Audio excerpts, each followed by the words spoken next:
Ya pemirsa, Anda kembali menyaksikan NTV Prime masih di sesi dialog. Kali ini bersama saya Desmona Chandra dan di edisi kali ini kita akan bahas tentang kemungkinan anak bungsu Presiden Kaisang Pangarep mencalonkan diri sebagai kepala daerah pada November mendatang. Kita bisa lihat hasil survei di Jakarta dan di Jawa Tengah cukup berbeda dengan perbedaan yang sangat mencolok. Di Jakarta Kaisang hanya memperoleh 1%. Jauh di bawah Anies Baswedan yang elektabilitasnya mencapai 28,9%. Sedangkan di Jawa Tengah, elektoralnya mencapai 15,9%. Jadi yang tertinggi di antara calon-calon lainnya. Lalu di manakah Kaisang sebaiknya berkompetisi sebagai kandidat kepala daerah? Kita akan bahas bersama dua narasumber. Yang pertama ada jurnalis senior Bambang Harimurti yang sudah hadir di studio. Terima kasih Mas BHM sudah meluangkan waktu untuk hadir bersama kami di studio. Terima kasih mengundang saya. Sama-sama. Dan kami juga sudah mengundang satu lagi Mas Adit, Ketua DPP Partai Solidaritas Indonesia, PSI William Aditya Sarana. Mas Adit, apa kabar? Terima kasih sudah bergabung meski melalui saluran Zoom. Mudah-mudahan tidak menjadi kendala untuk kita berkomunikasi ya Mas ya. Terima kasih sudah diundang. Karena saya ingin bertanya Mas, ini kita bisa lihat hasil survei Kaisang ya di Jawa Tengah dan juga di Jakarta menurut Lembaga Survei Indonesia dan juga Litbang Kompas ini menunjukkan hasil yang sangat mencolok, berbeda sekali. Nah, apakah ini kalau di Jakarta cuma 1% gitu Mas? Bagaimana Anda melihat perbedaan mencolok ini? Nah, kalau kita lihat ya, Jakarta ini memang sangat sulit memprediksi calon gubernur itu dari survei. Kita lihat presidennya Pak Jokowi misalnya, waktu itu melawan Foke ya. Pada waktu itu surveinya Pak Jokowi juga tidak tinggi. Tapi ketika menjelang pemilihan, akhirnya Pak Jokowi lah yang memenangkan pertarungan. Lalu misalnya kita lihat Pak Ahok, surveinya sangat tinggi pada waktu itu. Tapi pada akhirnya dia harus kalah dengan Anies Baswedan. Nah sekarang mungkin di Jakarta, Mas Kaisang tampak kecil 1% gitu ya. Tetapi sekali lagi, kalau di Jakarta survei itu tidak bisa memprediksi hasil dari pemilihan gubernur di Jakarta. Jadi kita harus melihat faktor-faktor lain. Kita harus lihat faktor di lapangan seperti apa. Kita harus membaca secara kualitatif mood masyarakat seperti apa, kebutuhannya seperti apa. Apakah ada daya kejut nanti ketika dilakukan kontestasi nanti gitu ya. Dan kami juga mengapresiasi surveinya Mas Kaisang di Jawa Tengah sangat tinggi gitu. Nah, pada akhirnya kemanakah Mas Kaisang akan berlabuh? Menurut saya nanti pastinya akan ditentukan dengan pertimbangan yang paling rasional. Kira-kira begitu. Oke, Mas BHM, Anda melihat chance hasil survei Kaisang di Jakarta 1%, sementara Jawa Tengah paling tertinggi gitu ya. Apakah menurut Anda sebaiknya di Jakarta saja? Kalau saya melihat di Jawa Tengah saja maksud saya. Ya, kalau saya melihat gini ya, kalau saya untuk awal-awal seperti sekarang, saya tidak terlalu melihat elektabilitas atau popularity rating atau top of mind. Saya lebih melihat negative rating. Apa itu? Artinya asal bukan. Karena begini, karena kalau popularity rating itu, apalagi kalau orangnya belum dikenal, itu wajar rendah, tapi nanti dengan kampanye bisa dibikin populer. Ya. Tapi kalau negative rating itu orang udah nggak suka, itu boleh dikata hampir tidak mungkin diubah. Nah, sehingga kalau di negara maju biasanya kalau orang mau dicalonkan, dicek dulu negatif ratingnya. Karena kalau misalnya negatif ratingnya 20%, artinya suara yang dia bisa rebut maksimal 80% gitu. Karena yang 20%-nya udah dianggap nggak bisa direbut, diubah. Nah, untuk Kaisang Untuk Kaisang ini saya menarik lihat untuk Jakarta, kalau Kompas kan kredibel dong. Iya. Kompas baru aja keluarin negatif ratingnya tuh paling tinggi di Jakarta, hampir 35%. Jadi artinya dia hanya bisa merebut suara yang sekitar 65% tuh dia harus bertempur lagi dengan yang lain. Jadi kalau lihat negatif rating setinggi itu, kalau saya jadi penasehat politiknya, saya tidak menyarankan masuk DKI. Bahkan kasihan kalaupun dimajukan sebagai wakil gubernur gitu, dia bisa mengurangi popularitasnya dari yang calon gubernurnya. Jadi kalau di tahap seperti ini sebaiknya untuk calon-calon kita lihat negatif ratingnya, bukan electability atau popularity ratingnya. Oke, mendengar hal ini dari Mas BHM, menurut Anda bagaimana nih Mas Adit?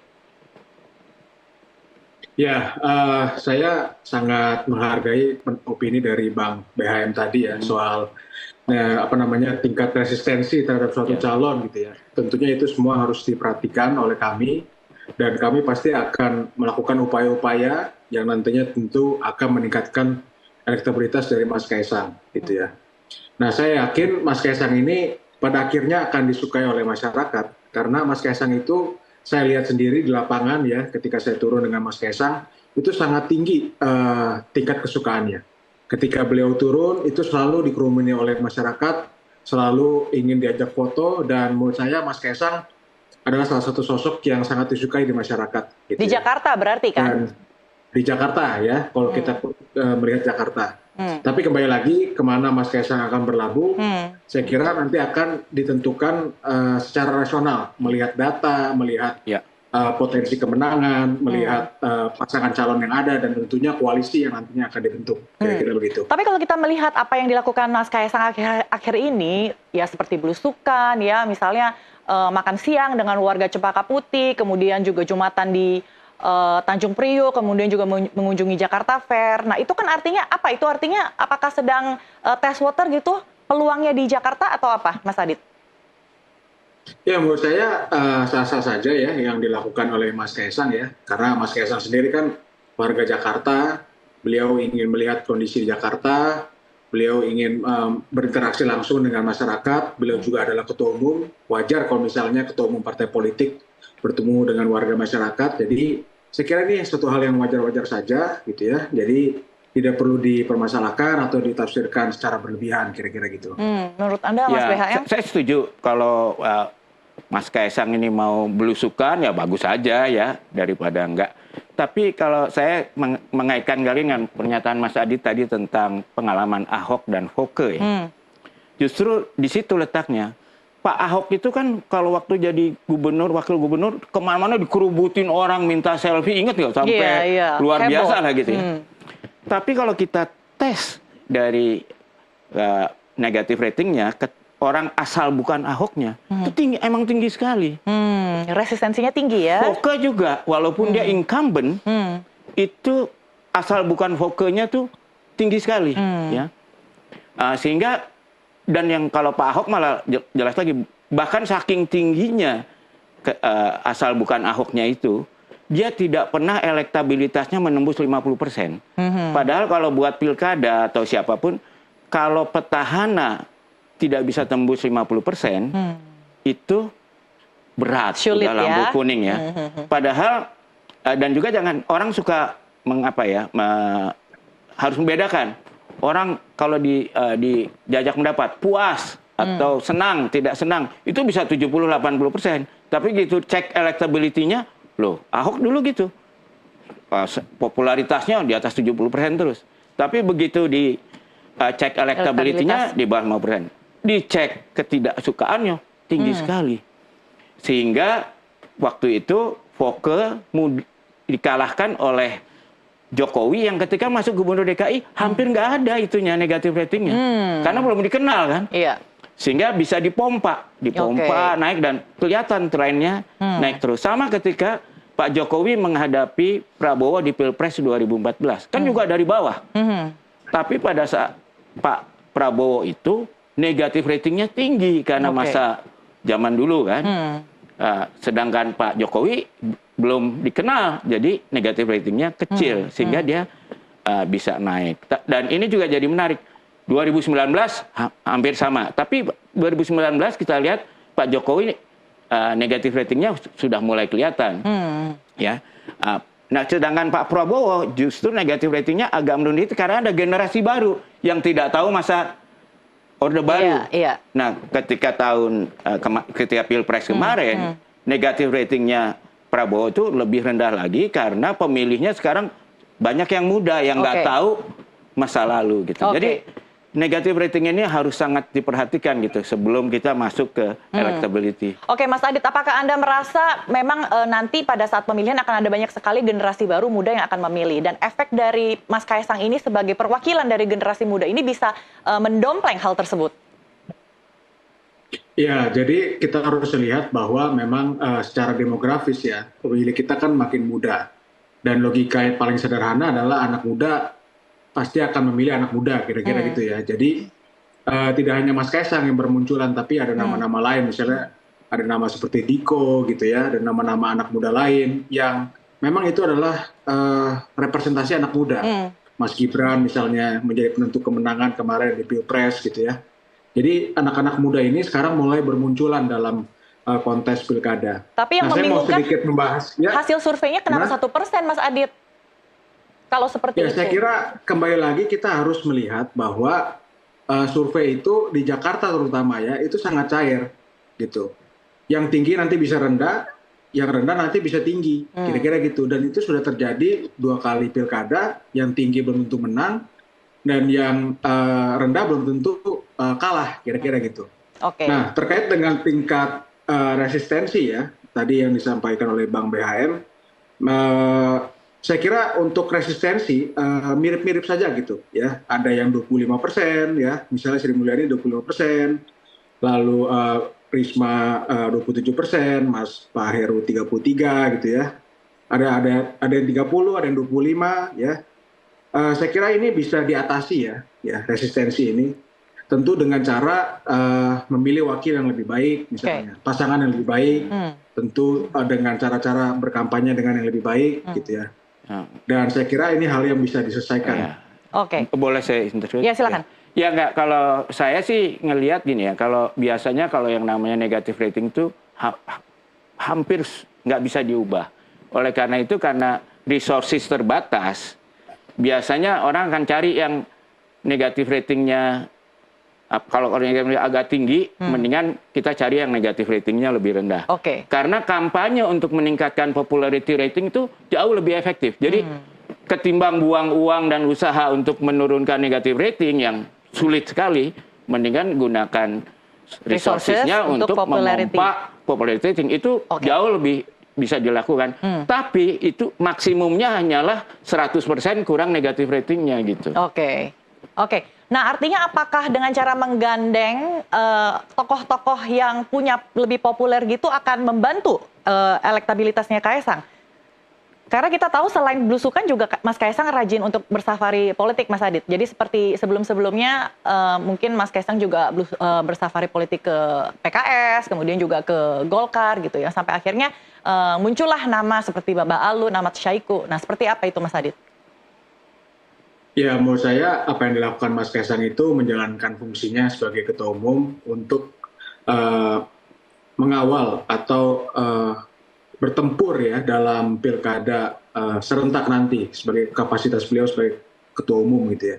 Jadi beliau datang ke Golkar, beliau datang ke PKS, beliau datang ke partai-partai lain nanti gitu ya. Itu dalam rangka bukan hanya untuk kepentingan Mas Kaisang untuk maju, tetapi juga kepentingan kader-kader dari PSI untuk mendapatkan tiket dalam pilkada. Karena kami berkomitmen kita ingin maju dengan koalisi Indonesia Maju. Dan tentunya bagus juga kalau misalnya ada partai-partai lain yang ingin masuk dalam tim gitu ya. Jadi apa yang dilakukan Mas Kaisang berkunjung ke partai-partai tersebut itu dalam rangka memenangkan atau menjadikan kader-kader kami sebagai kepala daerah nantinya. Oke. Mas Adit, kalau kita lihat kemarin kan sempat ada omongan ya dari Golkar untuk menggandeng Babah Alun ya atau Pak Yusuf Hamka dengan ketua umum Anda. Nah, pandangan dari PSI sendiri seperti apa? Ya, menurut saya Pak Yusuf Hamka sosok yang bagus ya, figur yang juga cukup populer dan banyak disukai oleh masyarakat, tapi kemarin kami belum ada kesepakatan apapun dengan Partai Golkar, maju dengan Pak Yusuf Hamka, belum ada kesepakatan soal itu. Justru kami melihat potensi yang justru harus kita dorong kalau di Jakarta itu adalah Pak Ridwan Kamil gitu. Ya, Pak Ridwan Kamil ini sudah sukses di Jawa Barat dan saya kira bisa juga kita jajal juga di Jakarta gitu. Oke, kita akan ngobrol lagi terkait apakah lebih baik ya Kaisang disandingkan dengan Ridwan Kamil atau tetap dengan Babah Alun atau mungkin dengan tokoh yang lain. Setelah jeda berikut tetaplah bersama kami.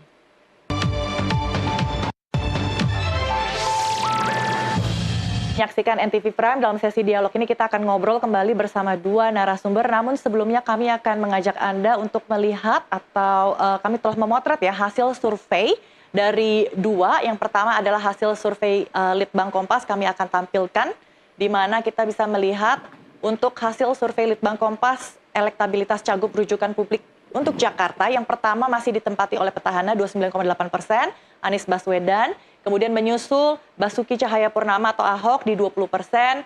Selanjutnya di ketiga ada RK Ridwan Kamil 8,5%. Disusul oleh ini adalah Menteri-Menteri Kabinet Indonesia Maju ya, Menteri BUMN Erick Thohir di 2,3%. Kemudian Sri Mulyani Menkyu di 1,3%. Selanjutnya kita akan lihat 1% ini ada Mensos, Tri Risma hari ini, Kaisang Pangarep, kemudian juga PJ Gubernur DKI Heru Budi sama-sama di 1%, dan mantan Panglima TNI Andika Perkasa di 1%. Oke, selanjutnya kami akan tampilkan seperti apa isi atau grafis dari hasil survei LSI. Untuk di Jawa Tengah, oke, tadi untuk rujukan hasil survei di Jakarta ini berdasarkan jumlah responden 400 orang ya dengan tingkat kepercayaan 95% dan margin of error 4,9%. Ini untuk hasil survei untuk Cagup Jakarta. Dan selanjutnya ini hasil survei Cagup Jawa Tengah, Kaisang Pangarep menempati posisi teratas 15,9%, disusul Irjen Pol Kapolda Jawa Tengah Ahmad Lutfi ya 12,9%, kemudian ada Abdul Wahid, Raffi Ahmad, kemudian Bambang Wuryanto, ya Ketua DPP PDIP, ini ada atau Bambang Pacul, kemudian Sudaryono, dan juga Hendra Prihadi atau Hendi, ya. Kemudian ini ada Bupati Klaten Diko Ganinduto, selanjutnya Ahmad Husin. Oke. Ini dari Lembaga Survei Indonesia terkait dengan survei calon gubernur Jawa Tengah. Baik. Dan ada informasi tambahan ya tadi terkait dengan negatif rating yang disampaikan ya. Menunjukkan hasil untuk negatif rating dari Kaisang Pangarep ini 33,8%. Ini hampir 34%. Bagaimana Anda melihat angka ini? Tertinggi. Padahal dia bukan petahana. Biasanya kan harusnya petahana yang punya image buruk, dan itu bagaimana Anda menjelaskan ya Mas Behan? Saya coba pikir-pikir ya. Terus saya lihat nomor 2-nya kok Pak Heru, PLT ya kan di negatif rating. Apa sih apanya kalau ada benang merah antara Kaisang dan Pak Heru? Yang satu anak bungsunya Pak Jokowi, yang satu orang dekatnya Pak Jokowi. Artinya orang-orang nggak suka dengan kinerja Pak Jokowi? Pak negatif rating ini warisan atau pengaruh dari hubungan mereka dengan Pak Jokowi. Karena aneh, Kaisang yang nggak dikenal lah boleh kata, kok orang udah tidak suka gitu kan, a priori seolah-olah. Sehingga menurut saya ini Jokowi efek gitu, jadi negatif ratingnya itu. Jadi Jokowi efek itu membawa efek yang tidak baik untuk di DKI Jakarta? Ada dua-duanya, tapi kan kelihatannya di Jakarta agak berat gitu ya. Sementara kalau kita lihat di Jawa Tengah mungkin malahan nggak terlalu berat. Apakah hasil survei di Jawa Tengah, Mas Adit, menunjukkan bahwa loyalis Jokowi di Jawa Tengah masih banyak dan ada chance Kaisang untuk bisa adu kuat di bursa Pilkada Jawa Tengah lebih besar? Kalau saya melihatnya justru adalah hasil Pilpres terakhir ya di Jakarta ya. Di situ kan terlihat bahwa Mas Anies kan nggak mampu memenangkan pertarungan di Jakarta ya. Waktu itu suaranya secara kumulatif lebih banyak Prabowo dan Ganjar gitu. Jadi menurut saya ini suatu hal yang salah satu tanda buruk ya, bahwa harusnya seorang gubernur Jakarta yang maju sebagai calon presiden harusnya dia memenangkan Jakarta gitu. Tetapi faktanya adalah Prabowo digabung dengan Ganjar, angkanya jauh lebih besar daripada Mas Anies gitu kira-kira ya. Jadi kalau kita bicara soal Jokowi efek, justru Prabowo adalah contoh nyata di Jakarta ya, bahwa Prabowo bisa bersaing dengan Mas Anies, dan secara kumulatif digabung dengan Pak Ganjar, Mas Anies tidak bisa memenangkan Jakarta waktu itu ketika melakukan kontestasi Pilpres, kira-kira gitu. Benar begitu, Mas BHM? Enggak, kalau saya kira kurang agak harus lebih teliti melihatnya ya. Karena yang jelas kalau di Jakarta itu Prabowo memang menang, tapi tipis sekali bedanya. Boleh dikata imbang lah gitu ya. Padahal Prabowo sudah mendapat bantuan dari berbagai macam dari sisi resources dan sebagainya luar biasa lah. Hanya bisa menang tipis. Kalau apa namanya Pak Ganjar kan jauh banget di bawah. Kalau di Jawa Tengah Pak Ganjar gubernurnya kalah telak oleh Prabowo gitu loh. Jadi memperlihatkan bahwa Jokowi efek itu di Jakarta itu lebih besar negatifnya. Kalau di Jawa Tengah kelihatannya besar. Saya yakin kalau di Solo besar sekali. Karena buktinya PSI yang didukung oleh Pak Jokowi dari 1 kursi bisa jadi 5 kursi. Saya kira paling tinggi peningkatan kursinya ya.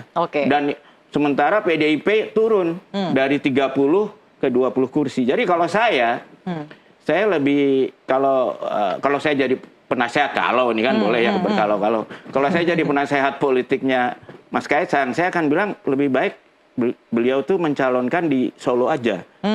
Karena sebagai apa? gubernur? Sebagai wali kota. Karena jangan juga dia kena yang namanya, kalau saya nyebutnya secara bercanda, Agus Harimurti efek. Apa itu? Dia waktu itu masih mayor, terlalu muda, udah maju gubernur DKI. Akhirnya kesannya di putaran karbitan. pertama udah terlempar gitu loh. Akhirnya dia juga berat sesudah itu. Padahal kalau waktu itu Agus Harimurti majunya di Cilacap, tempat Pacitan, dia pasti sudah menjadi bupati yang sangat populer. Karena untuk memajukan wilayah seperti Pacitan, pada saat bapaknya menjadi gubernur, menjadi penguasa Jakarta, itu mudah sekali. Karena semua banyak sekali anggaran pusat tuh bisa dicemplungkan di sana ya. Mas Adit, apakah sebaiknya Mas Kaisang ini main aman saja? Jangan gubernur dulu, pelan-pelan, step by step gitu maksudnya. Dimulai dari wali kota dulu. Bagaimana pendapat dari teman-teman di PSI? Ya, jadi pertama saya sedikit soal Jokowi efek ya di Jakarta.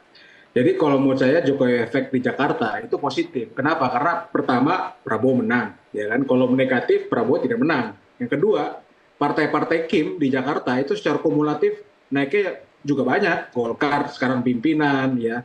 PSI tetap stabil, PAN, Demokrat, semuanya itu secara kumulatif itu lebih banyak daripada koalisi partai capres partai lain, kira-kira gitu ya.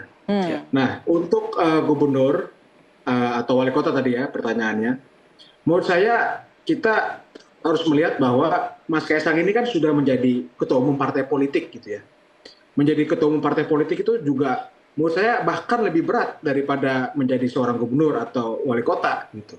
Jadi secara kapasitas mau Mas Kaisang menjadi gubernur atau wali kota itu sudah mumpuni gitu. Karena menjadi ketua umum partai politik di Indonesia dengan begitu banyaknya problematika, menurut saya bukan hal yang mudah. Apalagi Mas Kaisang mengambil partai seperti PSI yang tidak besar untuk menembus 4% itu suatu hal yang menurut saya tidak mudah. Dan Mas Kaisang sukses memimpin PSI, suaranya naik gitu ya, kursi anggota DPR-nya naik. Jadi kaliber Mas Kaisang ini sudah cukup mumpuni karena beliau memimpin partai politik yang dimana itu tidak mudah, ya, memiliki ratusan anggota DPRD, dan kalau beliau mau menjadi gubernur atau wali kota itu sudah lebih dari cukup menurut saya. Jadi menurut Anda nama Kaisang di kontestasi pilkada ini akan bisa didompleng oleh nama besar bapaknya begitu? Menurut saya Jokowi efek pasti ada dalam diri Mas Kaisang gitu ya. Tetapi kalau Mas Kaisangnya sendiri tidak punya kapasitas, Mas Kaisangnya sendiri tidak punya kemampuan, ya tidak bisa juga, pasti gagal juga. Jadi menurut saya kita tidak bisa melihat Mas Kaisang hanya dengan faktor Pak Jokowi, kira-kira gitu ya. Jadi lihat Mas Gibran gitu ya. Mas Gibran itu perform sekali ketika debat cawapres kemarin. Jadi kalau hanya semata-mata mengandalkan Jokowi efek juga tidak bisa, kira-kira gitu. Ini untuk di Jakarta atau di Jawa Tengah?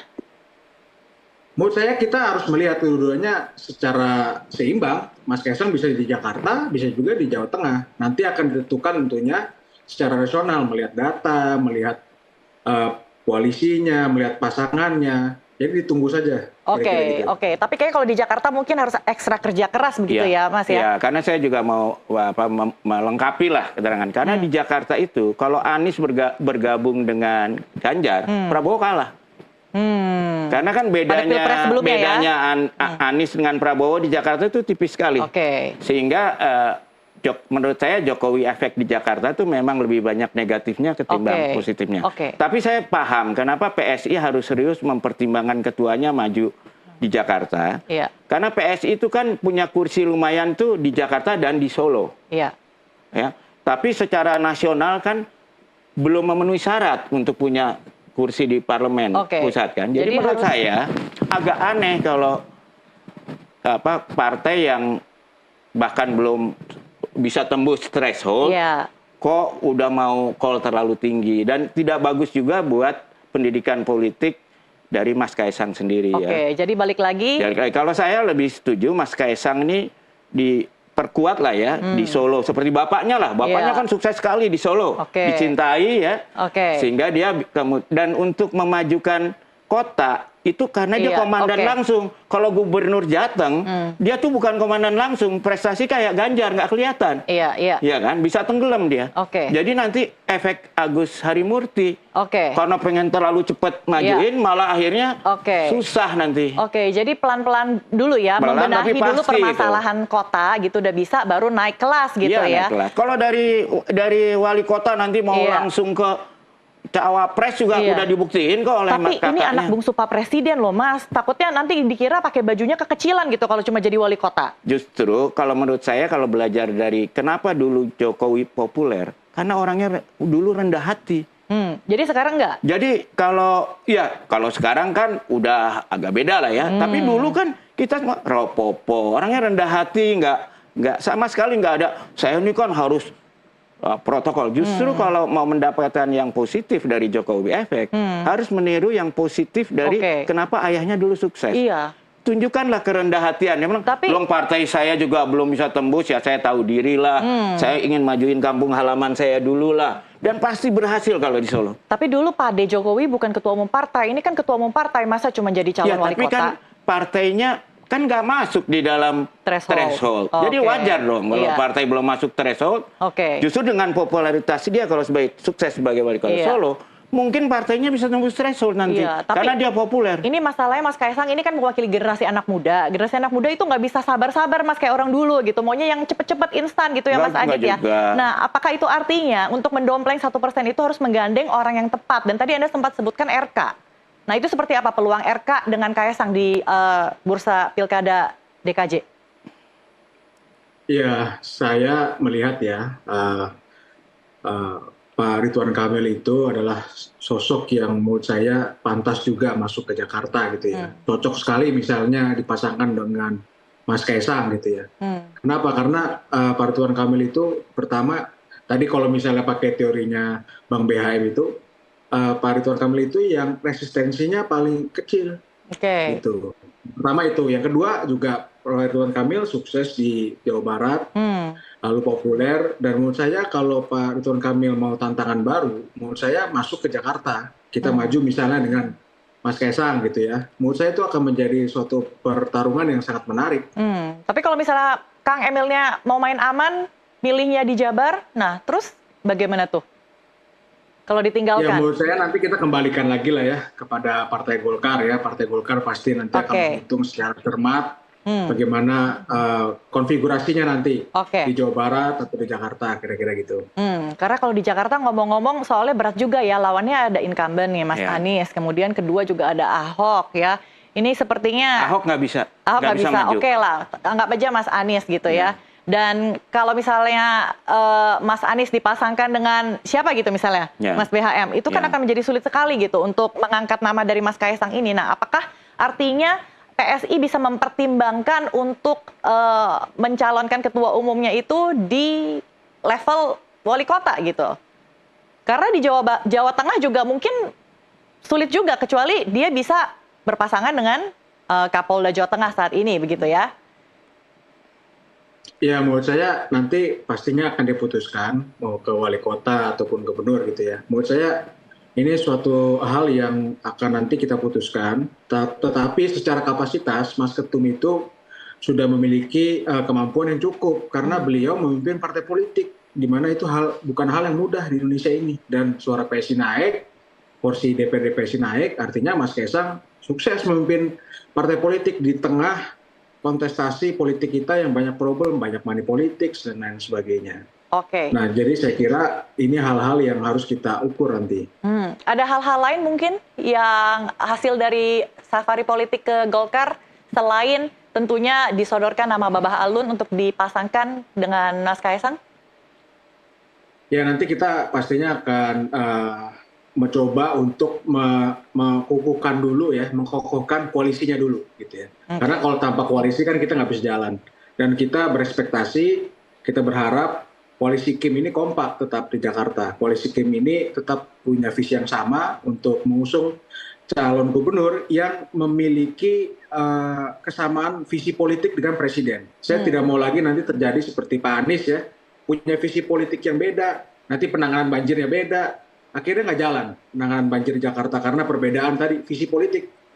Jadi menurut saya gubernur Jakarta itu harus memiliki visi yang sama dengan presiden nanti, presiden terpilih. Oke, ini kan ngomong-ngomong ketua umum Anda ini kan anaknya Pak Presiden gitu. Apakah ada mungkin bisikan gitu, kira-kira Jokowi pengen anaknya kemana? Jakarta kah atau Jawa Tengah kah? Pak Jokowi kan tidak, menurut saya tipikal, kalau saya bisa berkomentar ya, tipikal figur atau seorang orang tua yang tidak mengatur secara rigid lah kemana arah politik atau keputusan dari anak-anaknya gitu ya. Dan saya merasakan sendiri kok bahwa di PSI itu sendiri juga, maksudnya Pak Jokowi itu tidak ikut campur kok. Saya di Dapil juga berjuang gitu ya dengan partai. Jadi menurut saya persepsi bahwa Pak Jokowi ini terlalu ikut campur dan sebagainya itu terlalu berlebihan menurut saya. Oke. Ya, saya dengan segala hormat berseberangan pendapat dengan soal ini. Kenapa? Apanya yang berseberangan nih, Mas? Contoh yang menurut saya PSI ini sekarang alatnya Pak Jokowi aja. Karena itu udah terbukti pada saat Pilpres kan. Ketika PSI menyangka Pak Jokowi mau dukung Ganjar duluan. Dukung Ganjar kan. Lalu ketika tiba-tiba Pak Jokowi memutuskan dukung Jokowi, banting setir kan, sehingga di PSI sendiri sebagian anggotanya marah dan meninggalkan PSI, sehingga yang tersisa nih benar-benar loyalis dari Jokowi. Ya kan, karena yang tidak loyalis sudah tersaring di situ, sudah. Dan menurut saya Pak Jokowi itu orang yang sangat percaya pada jajak pendapat. Jadi sekarang pasti sedang rajin mengamati jajak pendapat. Dan karena itu belum memutuskan akan di mana. Nanti kalau hasil jajak pendapatnya itu udah mengerucut, kelihatan mana yang paling potensi menang, saya kira Pak Jokowi nggak mau ngambil risiko anaknya kalah. Jadi dia akan mengambil posisi yang paling aman, menang dan paling aman ya. Dan posisi untuk menang itu bisa, atau seperti yang saya bilang, kalau di Solo sih kayaknya menang lah dia ya. Kalau di Jawa Tengah mungkin tergantung pasangannya dan mungkin dia di Wapres, di Wagub dia bisa menang. Kalau Cagubnya kuat gitu ya. Di Jakarta juga mungkin kalau posisinya bukan Cagup tapi Cawagup, kansnya lebih baik. Tapi semua itu kan kita semua belum tahu karena masih dinamis sekali.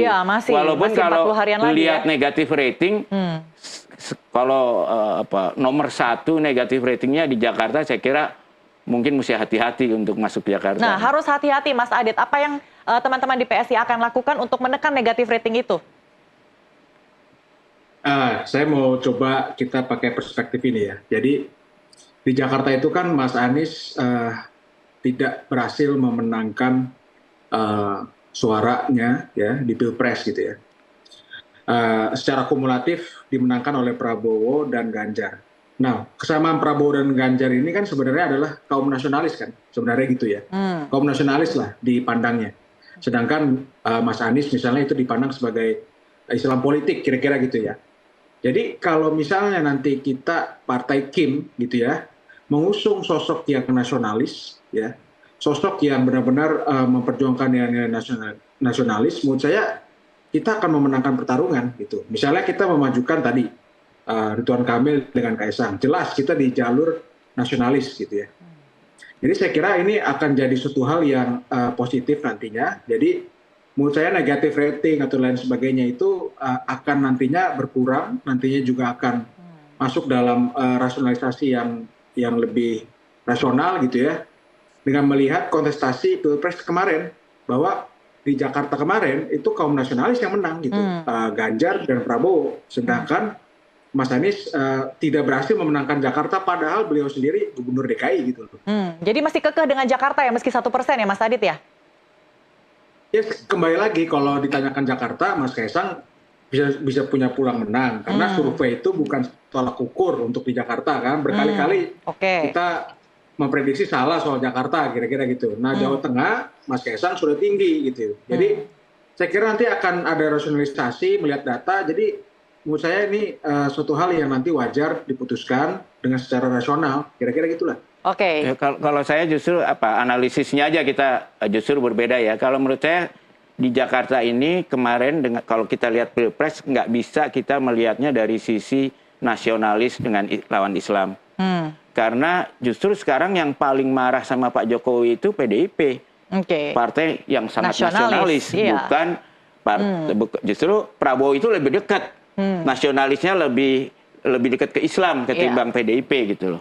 Jadi harus lihatnya jumlah pemilih Anies ditambah Ganjar di Jakarta jelas lebih besar daripada pemilih Prabowo gitu loh. Jadi saya kira salah satu faktor kenapa negatif rating Kaisang dan juga Pak Heru tinggi karena dua-duanya, yang satu anaknya Pak Jokowi, yang satu ada orang kepercayaannya Pak Jokowi. Karena unsur PDIP di Jakarta itu marah. Gitu. Tapi kabarnya nanti Mas Kaisang juga akan bersafari politik ya dengan PDIP. Tapi kecuali mendamaikan kita hubungan. akan ngobrol lebih jauh tentang hal itu. Kita akan jeda dulu sejenak. Pemirsa tetaplah bersama kami di NTV Prime.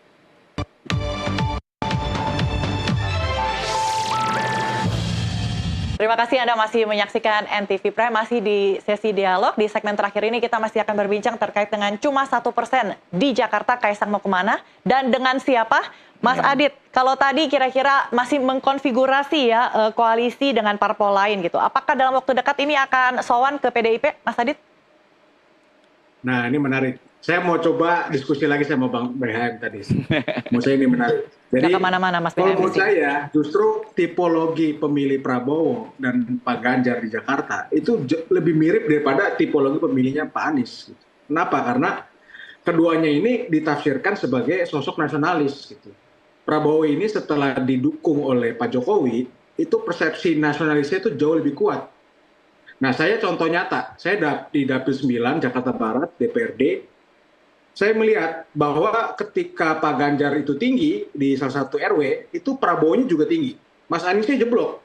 Gitu. Jadi di satu RW yang sama, ketika Ganjar tinggi, Prabowo-nya menyaingi. Kira-kira gitu ya. Jadi di satu RW itu memiliki tipologi atau preferensi pemilih yang sama. Yaitu saya bisa tafsirkan itu sosok yang nasionalis, kira-kira gitu.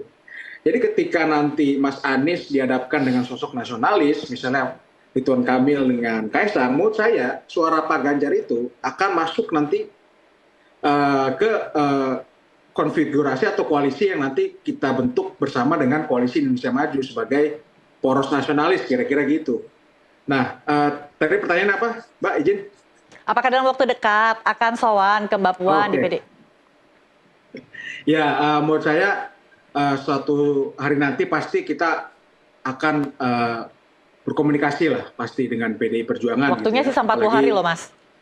Ya, pastilah. Menurut saya pasti akan terjadi. Kenapa? Karena Mas Kaisang sendiri ya adalah seorang yang sangat terbuka, ya, sangat ingin merangkul semua orang, dan kalaupun nanti Mas Kaisang nanti akan maju di Jawa Tengah, pasti akan berinteraksi lah pasti dengan PDI Perjuangan sebagai partai yang besar di sana, kira-kira gitu. Ngomong-ngomong dari tadi kita ngomong soal chance Kaisang untuk maju di Jakarta gitu atau Jawa Tengah gitu atau Solo sekalipun ya. Tapi kan untuk keputusan Kaisang bisa maju atau tidaknya ini masih belum benar-benar bisa diputuskan, Mas Adit. Di mana? Di Jakarta atau di Jawa Tengah? Di MK. Iya. Siapa nih? Mas Kaisang? Iya. Karena kan untuk batas usianya itu yang masih diperdebatkan, Mas Adit, terkait dengan apakah pada saat pelantikan atau pada saat penetapan. Ini kan masih Jadi sekarang sudah pasti karena sudah sesuai dengan peraturan KPU kan. Jadi peraturan KPU yang sudah diadopsi itu sekarang sudah menyesuaikan dengan putusan Mahkamah Agung yang baru. Jadi secara hukum Mas Kaisang sudah bisa maju sebagai salah satu kandidat di kontestasi gubernur di Indonesia. Sudah bisa. oke, tapi kan iya. Sebenarnya kan ada gugatan baru lagi yang dari dua yang mahasiswa yang Arif mengajukan itu. gerasi ke MK Iya. itu, Mas Adit. Dan seharusnya PKPU Soal itu apa? Soal untuk bahwa bahwa yang harus menjelaskan bahwa sebenarnya penetapannya itu pada saat penetapan calon, bukan pada saat pelantikan. Jadi untuk membalik putusan MA kembali dan ke perkara yang ini awal. masih dalam proses uji materi, Mas Adit. Jadi masih belum ada kepastian apakah bisa Mas Justru kita Kaisang harus ikut maju. yang pasti yang sudah diputus. Kira-kira kan gitu. Iya. Harus ikut yang sudah diputus, yaitu yang di Mahkamah Agung. Karena di Mahkamah Agung itu kan tidak menguji undang-undang, tetapi menguji PKPU-nya kan, gitu. Karena Mahkamah Agung itu kan tidak bisa mengubah undang-undang. Jadi PKPU itu dianggap bertentangan karena di undang-undang itu sendiri tidak secara spesifik mengatur bahwa 30 itu sebelum atau setelah pelantikan gitu. Sedangkan PKPU-nya itu mengatur lebih, yaitu sebelum pelantikan, kira-kira gitu, atau pada saat mendaftar. Nah, itulah yang digugat dan akhirnya berdasarkan argumentasi hukum yang ada, Mahkamah Agung menyatakan bahwa PKPU ini melanggar karena dia menafsirkan lebih dari undang-undang. Sedangkan undang-undangnya hanya menyebutkan 30, tidak menyebutkan sesudah atau sebelum pelantikan, dan itu diselesaikan, diberikan kepastian hukum oleh Mahkamah Agung bahwa 30 itu adalah ketika pelantikan, kira-kira gitu. Baik, seperti itukah Mas BHM? Ya, itu di level keputusan judicial review di Mahkamah Agung memang begitu. Walaupun banyak kritik bahwa itu menyalahi Undang-undang konstitusi. Ya, tapi ada gugatan baru ke MK yang dipermasalahkan bukan PKPU-nya, tapi minta penjelasan undang-undangnya. Nah, kalau ternyata MK memutuskan karena bahasanya kan tidak ada bahwa itu untuk pada saat dilantik gitu, tapi jelas pada saat pencalonan. Nah, kalau MK menyatakan gitu, secara otomatis PKPU harus ikut pada MK karena yang menyelesaikan sengketa pemilu itu kan MK bukan MA. Oke. Mas Adit, bagaimana seandainya tidak dikabulkan? Nah, menurut saya putusan MK itu kan sampai hari ini belum diputus gitu kan. Jadi kita bahas saja yang sudah diputus, yang sudah pasti, yaitu putusan Mahkamah Agung. Itu yang kita ikuti sebagai penyelenggara negara kan gitu. Jadi PKPU-nya sudah ada, yang mengikuti putusan Mahkamah Agung, ini yang sudah pasti. Jadi kalau nanti MK nanti ada putusan yang lain dan sebagainya, itu hal yang beda lagi. Tentu kita harus mengikuti yang pasti. Ya, penyelenggara negara harus mengikuti keputusan hukum yang sudah diputus, kira-kira kan gitu. Dan yang menarik, yang menggugat ke MK ini adalah adiknya penggugat MK yang dulu meloloskan Gibran jadi calon wapres. Ironi sekali ya. Ini jadi soal keluarga juga ini. Nah, ini harus diselesaikannya secara kekeluargaan ya. Kayaknya ini ada masalah kekeluargaan nih. Oke, kira-kira dalam 40 hari ke depan ini sebelum pendaftaran ditutup ya antara 27 sampai dengan 29 Agustus, kira-kira Mas Kaisang ini akan bersafari politik kemana lagi nih selain mungkin ke PDIP? Kalau menurut saya di beberapa hari ke depan Mas Kaisang akan lebih banyak turun ke masyarakat dulu ya, gitu. Karena menurut saya safari politik pasti akan terus akan dilakukan, tapi masyarakat ini juga harus terus disapa gitu. Okay. Mungkin nanti di Jakarta nanti kita akan juga lihat nanti misalnya di Jawa Tengah, tentunya ditunggu saja dan kita jangan sampai melupakan yang paling penting, yaitu akar rumput. Gitu. Oke, berarti ada kesempatan untuk nantinya belusukan ke kota asalnya di Jawa Tengah ya, Mas ya? Menurut saya terbuka saja gitu. Mas BHM apakah? Ya, kalau saya sih gini, uang di Jawa Tengah itu juga PSI rasanya nggak tembus ya untuk kursinya kurang kursi ya? Jawa Tengah ya. Nggak ada kursi bahkan? Nggak ada kursi ya Jawa Tengah gitu. Ya, emang paling pantas tuh 2 daerah di DKI atau di Solo gitu. Oke. Tinggal saya kira pasti Pak Jokowi akan ngikutin survei sampai terakhir lah. Nanti yang mana kemungkinan menangnya besar. Jadi kalau saran saya sama teman-teman PSI, jangan menafikan juga kemungkinan Mas Kaisang ini maju sebagai wali kota Solo, karena paling nggak kalau menurut saya Pak Jokowi itu, dalam pikiran Pak Jokowi itu salah satu opsi juga, daripada nanti berbalik lagi kayak waktu Ganjar ke Prabowo gitu kan, reputasinya PSI jadi bermasalah juga. Tapi kan memang di alam demokrasi ini kan aspirasi itu harus datang dari akar rumput ya. Tapi sepertinya kalau kita lihat ini kaum elit ini kayak sepertinya menyodorkan pilihan-pilihan mereka supaya bisa diterima dengan masyarakat. Bukankah seharusnya sebaliknya? Ya, jadi elit-elit ini membenarkan itu melalui jajak pendapat.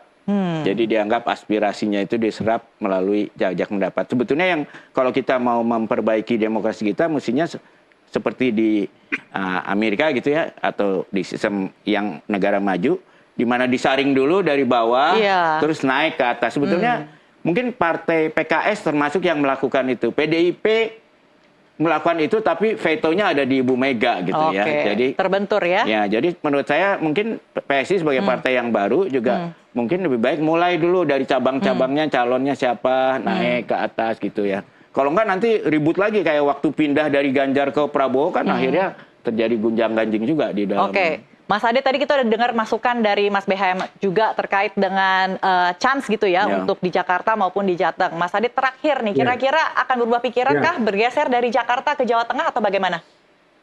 Jadi gini, kalau di Jawa Tengah PSI itu ada 2 kursi sekarang. Dan soal koalisi, ya karena hari ini adalah pilkada serentak, koalisi itu lebih fleksibel ya. Walaupun misalnya kita punya 2 kursi saja di Jawa Tengah, tapi kita misalnya punya 8 di Jakarta. Kan jadi dalam negosiasi politiknya bisa saja misalnya kita kasih 8 di Jakarta, nanti misalnya Partai Gerindra kasih sekian di Jawa Tengah. Jadi sekarang koalisinya itu fleksibel karena kita pilkadanya serentak. Kita bisa kasih di sini kota ini yang banyak, tapi nanti bantu kita ya di kota atau provinsi yang kursinya kita nggak ada, kira-kira gitu. Jadi koalisinya ini nanti akan lebih cair dan akan lebih fleksibel, kira-kira gitu. Nah, jadi terakhir berkaitan dengan gimana? Dilanjutkan silakan Mas. Ya, jadi terakhir ya, menurut saya apakah Mas Kaisang akan ke Jakarta atau ke Jawa Tengah?